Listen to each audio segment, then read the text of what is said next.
Hello everyone, I'm Michael Buffington, and this is Technical Earth Syndicate, Episode 6. Here with me I got Chris Stewart and Alan Gray. Yo. How you guys doing? What's up? Doing good. Awesome. Sorry about last week. We had a minor mishap with sickness with myself, so the show kind of got a little behind, but hey, we're here. So today we're going to be discussing Guild Wars 2 stress test, thoughts of microtransactions with gaming, some reviews, upcoming games, and a new segment called Alan's Tech Corner. It's going to be a great show. So let's go ahead and jump right in. I pre-purchased or pre-ordered Guild Wars 2, and I know you guys know that now. Yeah. But there's no release date on it, and I'm just like, I want it. I want to participate in the betas. So we'll let you as listeners, kind of go through, and I'll tell you all what I know about Guild Wars 2. Yeah, we've also got the recording of the stress test on our YouTube channel if you want to check it out. Cool stuff. Oh, yeah. I just uploaded that, and just check it out, TES or, Technical Earth Syndicate on YouTube. My impressions of the beta were actually really, really fun. I mean, you guys watched the videos that are recorded, right? Yeah, it's pretty cool stuff. I'm excited about it. Yeah, there's just a few questions I have. One of them being, was it only you fighting that giant snake creeper underground thingy, or was there other people with you at that point? Oh, the ice worm or whatever? Yeah, the giant one. Was it just there was you, actually, or was there other people? There was actually a bunch of other people with me. A couple of them died, and I don't know if you'll see, there's a couple names that pop up. It's a couple people helping me, and then there's also the NPCs that help you too. Well, yeah, I saw the NPCs. I didn't see other players. That's what I was wondering. Now, I had another video. I still have to kind of, edit it up and everything. It's me playing a thief. And the intro, when you first beat the first boss, was insane on that tune I had. Mm-hmm. It was crazy. There was seriously, I want to say 50 people fighting this thing. Wow. And the more people that fight it, I believe the thing gets harder. So yeah. Yeah. Everything kind of scales up on how many people participate in the events. And one thing I wanted to kind of discuss is it is a very different MMO than what you think. Most people think, oh, Guild Wars 2 is going to be like, wow. No, not really. They kind of went away with the quest system. They went away with a rating system, apparently. It's all open world events and stuff like that. And it has a storyline as usual. If anybody's played Guild Wars 1, I know Alan and I did. Mm-hmm. They've always done a good job with the heavy storyline and everything. Basically, it's very different. If you want to check out more of how the gameplay is, watch the videos. But it was, I don't know how to really explain it. The quest system is like you show up and you'll get a quest, or someone will be like, hey, I need help. My farm's burning down, or it's being attacked by rabid monkey pigs. I don't know. But you have to respond to that just like you would in real life. Like if someone was like flagging you down, to help you out because, some tragic event's happening, you might help, hopefully you would help. And they do that, and that's how you kind of quest. And you have a whole questing zone where you can go around and do little events, and everything's different.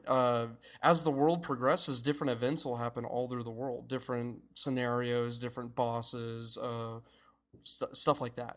Yeah. So it kind of gives it a level of uniqueness, I think. So it looked really interesting. I really didn't have any idea what you were doing because for some reason I couldn't read a lot of the words that were on the screen. Maybe because I was not sitting real close to the screen. But if you do view it in 720p, I had some issues uploading. But if you view it in 720p, you should be able to read most of the text. So I was confused as a lot to what was going on, and it didn't sound like a very loud game.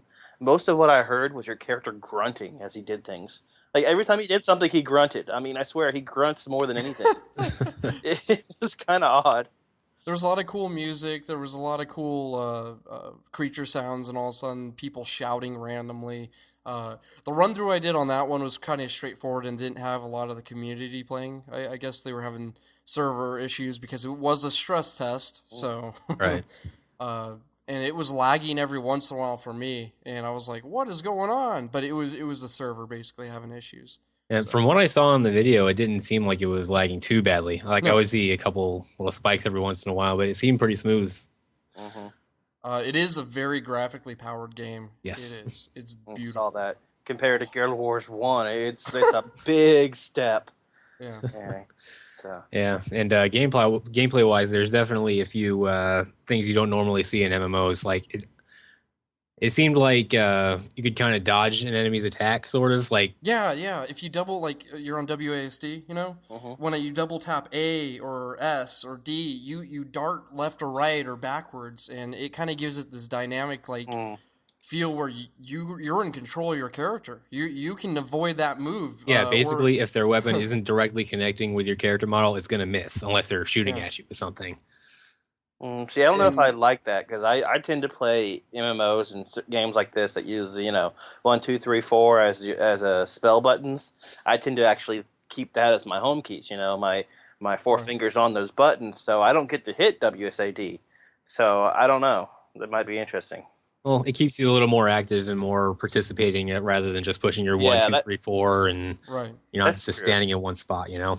I think you can still move your character with the mouse. Yeah. So Something else I noticed during that ice worm fight you were doing, you got knocked down for a little bit, and you had to do kind of a last stand type of thing, like in the Call of Duty games. And I guess you killed an enemy, and you were able to get back up. yeah, yeah, yeah. You're able to save yourself, and that's really a cool feature. I went in, on my other character. I didn't get to upload it. I want to. I'm just gonna splice it all together later on. But there was a part where I got knocked down against a bunch of thieves, and usually I have a chance to like kill one of them, before they, to revive myself. But they were so high level that they just started tossing bombs on me, making me explode. And the more they attack you while you're down, you'll die faster. So Yeah. it's insane. But you have a chance to kind of boost up your health while you're doing that, and also trying to, kill something. It's like your last stand, like you're throwing knives at them or whatever, Yeah. or casting spells if you're a caster. And it kind of gives it that you can save yourself that way if someone drops during a gigantic world boss, I want to say raid, but it's not really a raid, just an event, Mm-hmm. someone can revive themselves, or some companion can. So it kind of gives it that, I don't know, that really cool feeling. Every character has its own healing move too. So say you're looking for a party, right, to go do certain things, you kind of don't need to wait around for a healer because everybody can save their own ass. Yeah, Guild Wars 1 had that a little bit. Like they had Right, all characters had a little bit of a healing ability. I mean, it wasn't as good as the healer, but it was good enough to keep you going. I kind of like that because it's just so annoying. Through the past MMOs I've played, between Final Fantasy 11, where you had to wait hours for a healer, from EverQuest, where you had to make sure you had a healer for a dungeon, and World of Warcraft, same thing. And Because healers are squishy. Nobody wants to play a healer. They're so weak. Yeah, a lot of times the healer's not given a lot of adventuring powers when they want to go pure heals, and so you can't do it. You can't go adventure unless you have a dual specking type ability, like WoW implemented. So, right. and Which even they then, applied very later on in the game. Yeah, exactly. Actually. Took them a long time. But I mean, this kind of gives it now. There are healing classes, more or less, but it's more of the most unique. I only got to play a thief and a guardian, and the thief is like a rogue, pretty much, and the guardian is. I want to compare it to a paladin. I really do, because every move you do has like some. You guys saw me doing like the super shield move around me to protect myself, and the Thor hammer gauntlet up, whatever, that kind of thing. He seemed like kind of a combination of like the paladin and the druid from WoW, because you had your melee and magic stuff, and then later on in that video you turned into some kind of panther or cheetah thing. That was part of a quest. Oh, that was just a quest? That was a quest. That was some weird psychedelic quest, man. He was praying to some kind of animal spirit gods and trying to pick one. I think, didn't you pick like a crow or something? I picked a raven. That was part of the actual quest series for that zone. For some of them, I'll kind of explain the character creation. It's pretty cool. You got your standard character creation, and this kind of dives into the deity that you kind of listed. You make your character as normal, paint him up, however, whatever you want to look like. It had a pretty good amount of options. And then when you get to this one part, it's completing your character. You are asked a variety of questions in order to kind of develop your character. It goes through like, what is your favorite, item, or what is they asked you a question of like a tragic event in your life, like your sister died, your parents died, you didn't get to join a circus. I don't know. One of the questions was you didn't get to join a circus on one of my characters. Really? I think it was the thief one. Like, that was his like disappointing life moment. He That's didn't get to join the fantastic. circus. Yeah. Okay. But I wanted to be the bearded lady. And then they ask you, who do you worship? And it kind of reflects on your character. And you might be visited by that god or something, who knows? Or you might be gifted or whatever. So they ask you a bunch of these questions, and there's more of them too, and it kind of develops your character. And then you get a cutscene with some of those events in that cutscene. So it kind of makes your character unique for the most part. I mean, you can do it multiple times and get different scenarios probably. So Sounds a little bit like in Mass Effect, where you would pick your little backstory when you made your character. in the first game. Right. It's kind of like that, but a little extra. Right. That kind of affects you. I think with the world. Yeah, now does it affect stats, or does it just affect maybe a little bit of your I don't story? think it affects. I don't think it affects So stats. it's not Dragon Warrior style. No. I think it affects like the deity might affect stats later on. Who knows? So, and every class has their own deity, like the race, I should say. The Norn have like the animal gods. The humans have like physical normal gods that we would see in our daily lives. And I think the Char have basically some kind of deities as well. I didn't really get into it. And then there's those little gray guys. Those little basically. That was not gnomes. in the beta. They didn't don't have have the them yet? other. They don't have the guys, and they don't have one of the other races in there. But that'll come on release, I'm guessing. So Yeah, unless the drawers all got erased. I don't know. He said something about them being gone. I wonder if they really are. who? The dwarves. I know one of the cutscenes it says they're all gone. They're extinct or whatever. Or said something about them being gone. But what they were in Guild Wars 1, and so I wonder if they're still there. They're just not there now. Yeah, I don't know. But it's apparently it's 200 years later from Guild Wars, so it's a pretty good. It's pretty good from what I got. So you don't have to worry about missing out on a story really if you hadn't played the first game like I haven't. right, So. right. You can just read up backstories or the wikis and stuff like that. Yeah, and I'm sure it's going to explain things if it comes back to something in the past. It'll say like, "Oh, it's Fred from 200 years ago. Come back to life to kill us all." Yeah. We also we kind of told everybody last time that we might have found out that June 28th might have been the release date, and a bunch of other places like GameStop and some other companies have been making banners saying that Guild Wars is coming out that date. NCSoft has not revealed the official date. Here's their words, quote unquote: "We have not released an official launch date within 2012 as feedback from our closed and opening market betas will help us determine an exact release date. We will release Guild Wars 2 when it's ready." Standard company, run through. I honestly think it will come out in June. It's just, we'll see. Yeah, as polished as it looked right now, I mean, barring the massive influx of players that'll break it. Diablo. I don't see them waiting too much longer. They got to beat Christmas, and they would hopefully want to beat the Pandora or the Panda, whatever. World of Warcraft expansion. Panda. And but that's all the information I kind of have, and I'll be going over more Guild Wars beta information maybe when I get back into the open betas whenever they do them each month or whatever. But until then, just stay tuned, and I'll try to post stuff on our YouTube. So subscribe, yeah. But that's about it. We had another discussion. Chris, why don't you go ahead and open up with our game discussions so far? Well, they're bringing out Super Meat Boy on the iOS. I'm sure people have heard of that, at least the Meat Boy fans. But it's supposed to be different than the original game, like the original one when you had to kind of memorize the steps to get through a level, and it was basically a memorization game. The new one is supposed to be more of like a old school Mario like platformer type thing with really tight controls, that sort of thing. Will it be easier? Because that game is so hard. It probably will not be much easier, but it'll rely more on skill rather than memorizing how the level goes.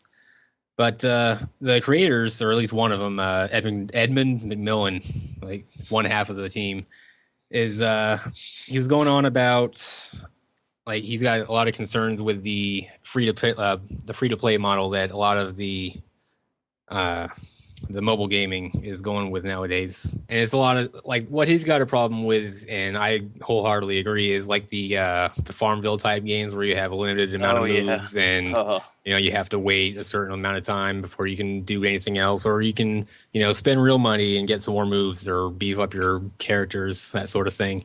Yeah, I don't like that either. Yeah. I like the games that kind of give you a free base of like, you can play this game as much as you want, but if you want the extra stuff, here, buy this, Yeah. Yeah, or you want the bonus level, Right. Kind of like a DLC for consoles. It's like, you don't have to buy it, so here, Yeah. I mean, honestly, from a corporation standpoint, from a business standpoint, microtransactions are great. Little effort, lots of money. I mean, that's what it's all about. But at the same time, it's quality over quantity. Right. You always got to look at that. And a lot of times with these microtransactions, you don't have quality, but you have lots and lots of quantity. And that's and the way they hook you is they make them, really cheap. Like you'll spend like $1 and get like 1,000 gold or some stuff like that. And that's really how they kind of get you with that. And you gotta be careful if you don't want to throw all your money away, or if you want to, that's fine.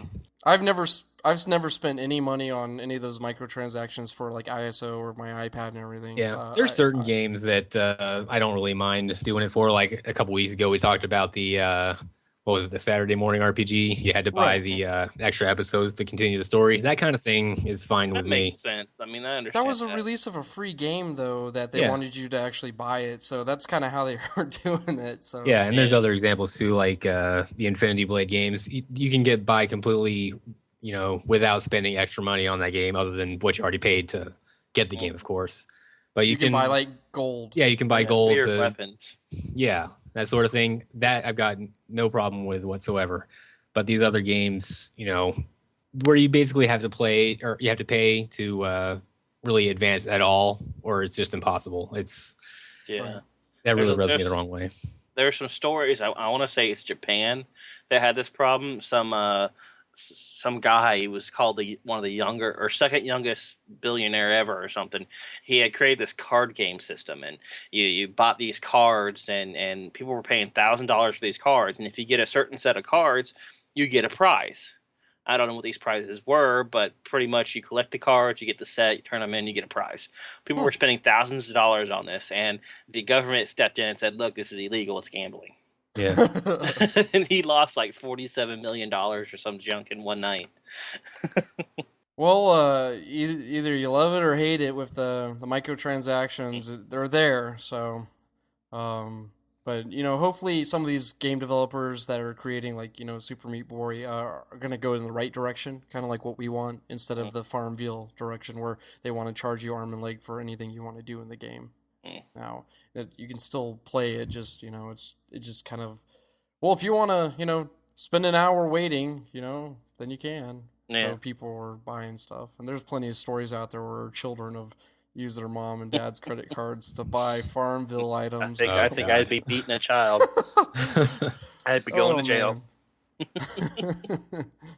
Well, we got some reviews for you guys. Well, kind of reviews. We're going to kind of give our impressions so far of Diablo 3 because it was just released. Oh. Yay! It was released on, Tuesday? Yep, Tuesday. Mm-hmm. So we've had a couple days to play it, so it's been pretty fun. Yep. Seriously enjoying it. Release date, as always with Blizzard games, rocky. It was not fun to log on. Sometimes you didn't get to play it. I didn't even play it the first day, really. Yeah, you guard. Yeah, I was gardening. Real life Farmville. But microtransaction that. But yeah, it's been great so far. I'm on Act 2. Alan's on Act 2. Chris is halfway there, I believe. Yeah, so. I just beat the Skeleton King, so I just got a little bit past where you finished up on the beta. So I'm not too far on it yet. Yeah, demo. You let people know there's a skeleton key. God, what are you gonna do next? Let them know there's a demon in the game? I mean, gosh. I haven't heard anything about Diablo in the game yet. I'm really wondering. I'm like, why is this game called Diablo? I know. Should it be in it? I don't know. I'm just saying, No, anybody who's vaguely interested in Diablo has probably got into the open beta / demo, so I'm sure they know well in advance that the Skeleton King is in it. But our impressions, go pick it up. It's a great game. I don't think there's going to be any more issues of server. I think they've kind of fixed those. Day 2, I didn't have any issues, so yeah, we'll see how it goes. Yeah, there was a really nasty bug yesterday. They actually closed down the servers for a long time last night. I'm hoping that it's because they were fixing this bug. It was during the first bit of the game, you come up across a Templar. He'll like fight with you, and if you give him, first of all, you have to be a Demon Hunter class. So if you give the Templar a shield that you had equipped already, like not like you have to give it directly to him from your equipped items. It can't be like giving your inventory. But anyway, once you give this dude a shield, it would boot you out of the game, and you would not be able to log back in. I think it was only for the Witch Doctor, wasn't it? No, I was hearing it was for the Demon Hunter. But I think the people deserve it because the Demon Hunter is a ranged class. Why would you give him a shield? You deserve to be booted out of the game just for being silly. I suppose that's the way to look at it. I know. I'm sorry. Anyway, I'm hoping that they fix that bug. So yeah, they probably have, and I haven't seen any more reports about it. So, a couple weeks ago we had a Minecraft on 360 come out. Chris and I picked it up. It is pretty fun. I own Minecraft on PC. It is a little bit of a letdown for you're actually playing, I think, beta 1.6 point something. You can still it's behind. Like, they haven't even applied gates into the game yet. So, like, cows will sit there and, hey, I'm going to go in your garden and stomp on your wheat. And I'm like, no! So, but Chris and I played it for a little bit. What did you think of it, Chris, as a non-Minecraft player before this? Yeah, like I said, I haven't played the PC version at all. But we played Terraria a while back. It's kind of the same type of thing, but I don't know. It's definitely an interesting game. I can see the appeal, but I can also see a lot of people, maybe getting bored with it. Like, because there's not really any sort of real direction with the game. They just kind of put you in there and you harvest whatever minerals and you build and you survive, and that's basically the entire game.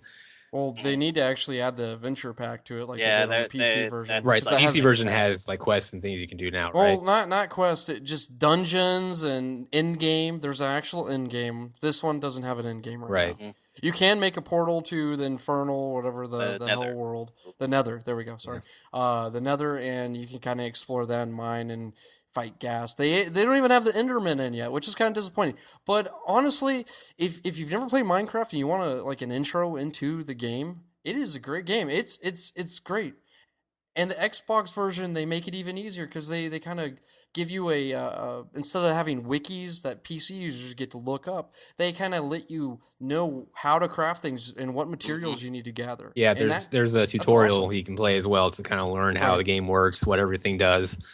And like Mike was saying, all of your crafting items, it tells you in your inventory what you need to build whatever items you are trying to get.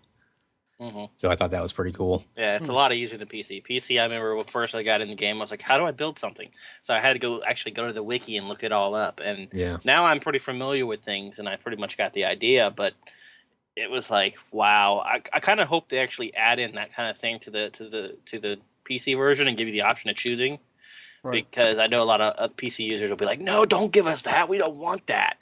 And I'd use it. So maybe they can just do it as a thing. There's probably some mod out there that does it for you too already. Basically, go pick up Minecraft if you love it. So go for it. Now, Alan, you had a game that you recently reviewed, or you want to? Or? Warlock. Master of the Arcane. Ooh.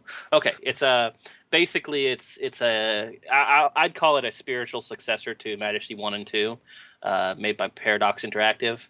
But it's a completely different game. It plays completely different. It's a lot like Civilization 5. I hear. I never played Civilization 5, but it has a hex-based board. You build castle, you get a castle, and then it grows, and you can add different types of buildings to the castle, and it gives you different units, and then you go out and fight, and you're a wizard. You're a ruling wizard, and you have to take over the world. There's a couple different ways you can win. You could get really close to a god, and then the opposite god will get pissed off at you and send its avatar down to kill you. And if you kill the avatar, you win. Huh. You could So it's basically kind of like a it's kind of a strategy RPG. It's an RTS. Right. It's an RTS, turn-based RTS. It's just like like Civilization. And you're still going to be working on a video review for our YouTube channel. I hope to get one finished eventually. It's one of those games that's kind of hard to explain because it is so different. Well, at least you can show some gameplay footage, maybe for anybody that's wanting it. And it's on Steam. I think it's for $14.99. I thought it was 20. 20 maybe? Oh, 20. Actually, 20. Sorry. Yeah, I thought it was 20. $20. That's still not bad for what you get. There is no campaign and there is no multiplayer right now. I've heard rumors they might be doing that later, but pretty much it's drop yourself into a game. You set how big the world is, but these and how many enemies you have, of course, stuff like that. But these games could take you a good 20, 30 hours per game, if not more. I mean, they're long games if you stick with them. Okay. So cool. Next up, we got some upcoming games and tech, and also a special surprise. Chris, we were talking about $99 Xboxes recently that Xbox is supposed to be doing. They're kind of scamming people, aren't they? Yeah, it's kind of shady what they're doing. I don't really like it too much. They're in the end, you're going to be paying like $400+ for a $99 Xbox with a Kinect and a 4 gig hard drive on it, or just 4 gigabytes. So honestly, I don't see that worth it. Maybe we'll do a little discussion about later on. Adventure Time for 3DS is going to be coming out. I think it also DS as well. Yeah, I think it's just 3DS for this one, actually. Yeah, and how is that going to work? I mean, what kind of gameplay can you expect? That show's so out there and so weird sometimes. They haven't revealed anything except the artwork, maybe. So, and then a new Dead Space going to be coming out? Yes, I'm very excited about 2013. Yay. So, got a while. And then a few weeks ago, Elder Scrolls Online was announced by Bethesda, I believe. We'll see how that goes. I think they got a little bit of footage of how it's going to look. It's going to be kind of similar to like Lord of the Rings style / WoW. So we'll see. There's an official site too. Just look it up on Google. You'll find it. Yep. And lastly, we got a special surprise. Playfire social networking for gamers is actually a pretty cool little thing to, chat it up with gaming people. You can actually meet different people. I'm not trying to, hook you up with gamers if you want to date. If you want to date on there, go to, somewhere else. Playfire, you get to, sync your Xbox, PSN accounts and Steam and Xfire and all this other stuff. So it's really cool. Chris and I have been using it, and you kind of conversate with people. So yeah, it's sort of like Facebook for gamers exclusively, kind of like that. And you don't get to hear everybody whining about their daily lives. You get to hear people whining about the game they just bought or something like that. That is getting Arrow 3003. Yeah. Yeah. And recently, this is our special surprise for you. You probably already know about it, but Adult Swim has announced that Toonami will be playing on May 26, 2012, this month. And no details of what they're going to be showing much, but Toonami is back, guys. Any nostalgic people out there, it's going to be awesome. I have a feeling that they're just going to be calling their...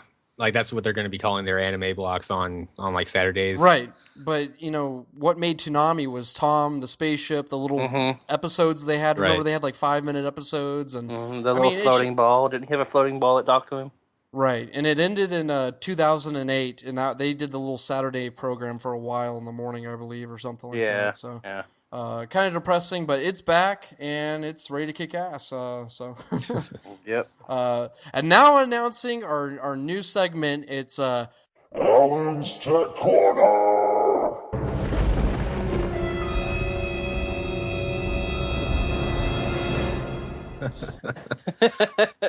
Well, thanks for the interesting intro there, Mike.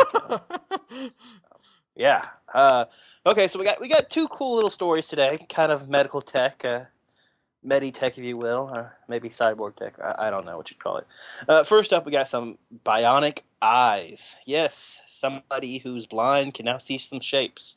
What they did is they installed a chip behind someone's eye, and it's powered by infrared rays from a special set of sunglasses that take the infrared light, or take regular light, pull out the infrared, and shoot it into your eyeball.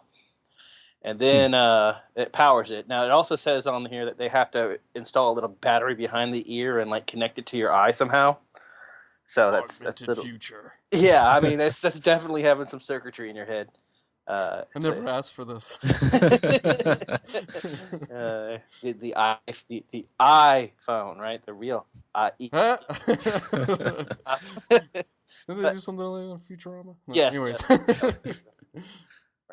But to me, it's interesting because they've already talked about using infrared light and certain chemicals to burn cancer out of the body. So I'd like to know more about what infrared light at that level is due to somebody's eyeball. But I guess if you're blind, I guess it can't get much worse to your eye. Unless your eye catches Doctor, what's that smell? Yeah, exactly. Did I just smell purple? Which this could be cool, man. This could be a good step in the future, especially people that have lost their sight. So yes, exactly. I mean, this is something. This is a step in the right direction. I expect to see more and more of this in the next couple years. So the next article we have, still kind of medical here, is they've rewired some nerves in a guy's body so that he could use his hand. The poor guy I believe he's 70 something years old, and he was paralyzed by a car wreck. And pretty much he had some nerve endings that connect to his arm below the break and some nerve endings above the break. And what a break does on a spinal cord injury is everything below it doesn't get signals. It's just like if you cut the wire coming out of your wall to your TV. Your TV can't have power anymore because you cut the wire. Right. So that's pretty much what happens on the spine. It's just a big wire. So what they did is they took nerve endings from the good side of the above the break and connected it to the below the break. And for this guy, they did it with the elbow, the movement of the elbow. So he loses the movement of the elbow somewhat, but he gains the ability to grasp things now. So that's amazing. I mean, think what they can do just for people. I mean, people get paralyzed all the time in car wrecks and stuff like this. I mean, if they can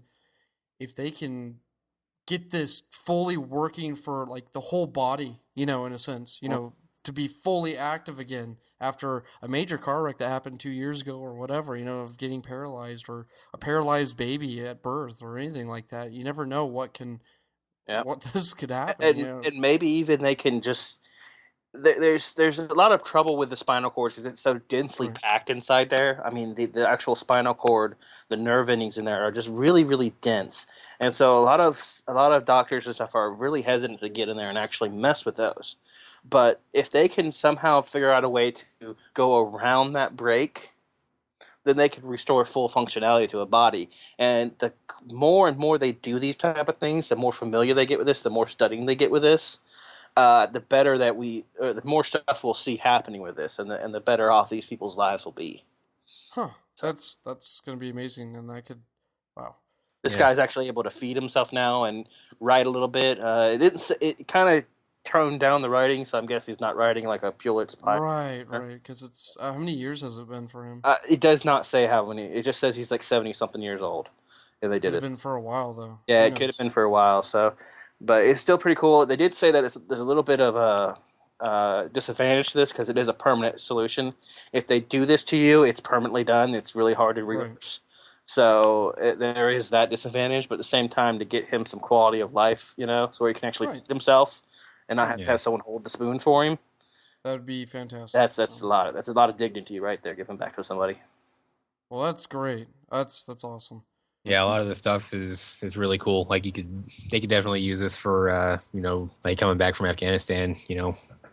Because there's people that have gotten paralyzed out there too. Yeah. Maybe they can work around for feeling with prosthetics and stuff like that. So cool. Yeah. So, what are you guys' plans for the weekend? Diablo 3. Diablo 3. Yeah, pretty much. We'll probably all party up. I'll try to record some videos for YouTube. Maybe we all can do that. So Maybe that'll watch be us pretty die fun. continually on something. Yeah, we could record a epic hardcore game where you can Oh. watch us get slaughtered. Well, there went Chris. He's dead for good. Well, there's Mike. Oh, Alan, you're left alive. Yeah, that video is going to be about a minute and a half long. We should think? do it. Let's do it. We need a infernal mode a video. That should be pretty fun. I don't think you do for until you get to 50, I think, right? Yeah, I think so. Or when after you beat it. I think it's after you beat the game. And then you can transfer character over. Yeah. Yeah. But it's gonna be pretty fun. This weekend's gonna be a glorious weekend. Yes. All right. Well, you can follow us on Twitter, and that's gonna be at mbufftes. Mine's going to be CStewTES. And A grade TES. Awesome. We're also on iTunes and YouTube and everything else you know. But please subscribe to us, and you'll be able to follow us and whatever. We also got a Steam group you can join and game with us as usual. Basically, we play Left 4 Dead and all the other kind of games, and we record videos constantly. We'll try to, anyways. So, thanks for everyone for listening, and see you next week. As we end today's episode, we'd like to thank our sponsor, Emerald Coast Productions, and to our listeners. If you have any rants, comments, or suggestions, please feel free to email me, DeckardKane, at techearthsyndicate@gmail.com. Thanks for listening, and please don't text while driving. The life you may save may be your own. Until next time, Technical Earth Syndicate signing off!